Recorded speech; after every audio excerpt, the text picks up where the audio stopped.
When you're learning how to upshift, try shifting early to avoid becoming frustrated. Shifting early means shifting between 1000 and 1500 RPM. 10 to 15 is the sweet spot on most trucks. A car with a manual transmission will allow you to shift at almost any RPM. That's because many cars have synchronized transmissions.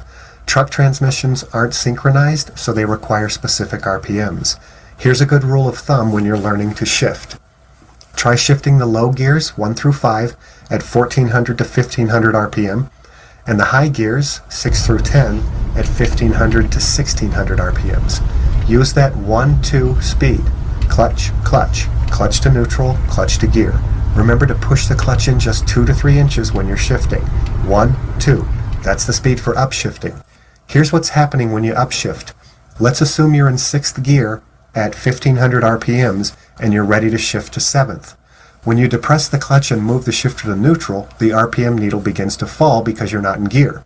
If it falls below 1000 before you make your next gear, the truck probably won't go into gear. So what you're really trying to do is beat the needle to 10, which means you're trying to make your next gear before the needle reaches 1000 RPM. If you fail to make your next gear before the needle falls below 10, you'll have to kick the needle up to the sweet spot. Revving the engine once kicks the needle up. Rev the engine by depressing the fuel pedal using a short, quick stab. Avoid depressing and holding the pedal down or you'll push the needle past the sweet spot.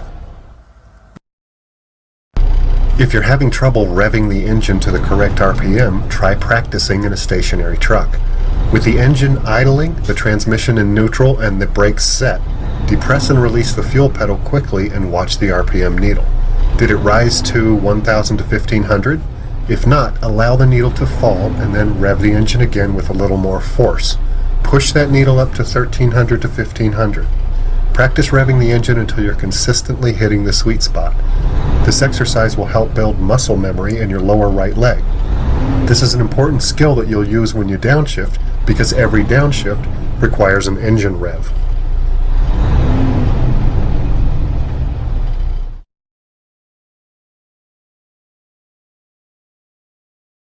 Downshifting is a little different because there's an extra step involved.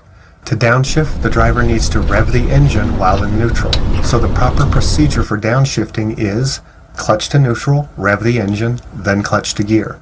Recall upshifting. Clutch to neutral, clutch to gear. 1, 2.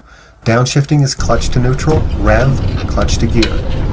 When you give the truck fuel or rev the engine, kick the RPM needle up to 1300 to 1500 RPM.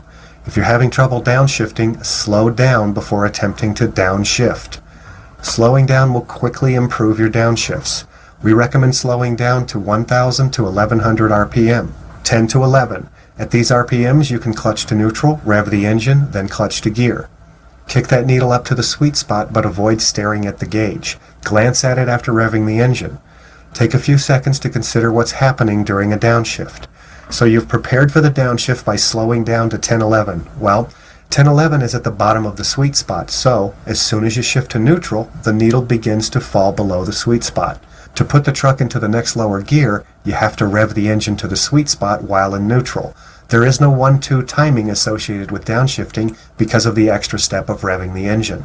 Also, if you don't kick the needle up high enough the first time, the truck won't go into gear and you'll have to try again by revving the engine a little higher. When you're downshifting, the same clutch rule applies. Avoid pushing the clutch pedal to the floor when the truck is in motion, or you'll stop the gears in the transmission from turning. When the truck is in motion, the gears must also be in motion, so use 2 short clutches just as you do when upshifting.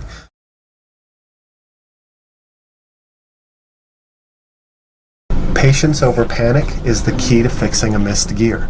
Panic will cause you to grind your gears. Try to control that emotional response and practice this method instead. So I'm going to miss my shift from 6 to 7 on purpose and then fix it the smart way. After I miss 7th gear, all I need to do is find the soft wall and then place the shifter at the opening of the gate to 7th gear. You'll feel the gears turning with just a little bit of pressure on the shifter. Then I'll rev the engine to the sweet spot and the shifter will fall into gear. This method requires patience and the ability to locate the wall that is associated with your gear. If you apply too much pressure to the shifter, you'll create a grind. Light pressure on the shifter is all you need.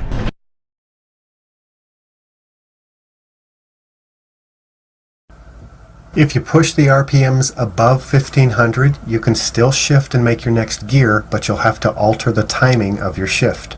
Shifting at the 1-2 speed may not work depending on how far you push the RPMs.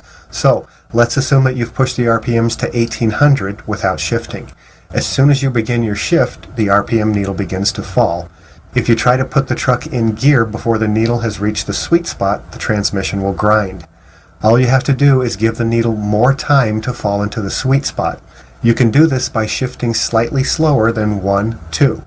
Slightly slower means less than a half a second. So instead of the 1-2 speed, try 1-2.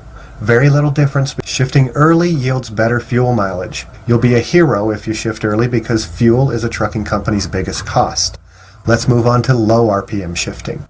If you shift at low RPMs, you can shift the transmission faster. Think about shifting every gear at 1300 RPM. As soon as you shift to neutral, the needle starts falling, but it doesn't have very far to fall.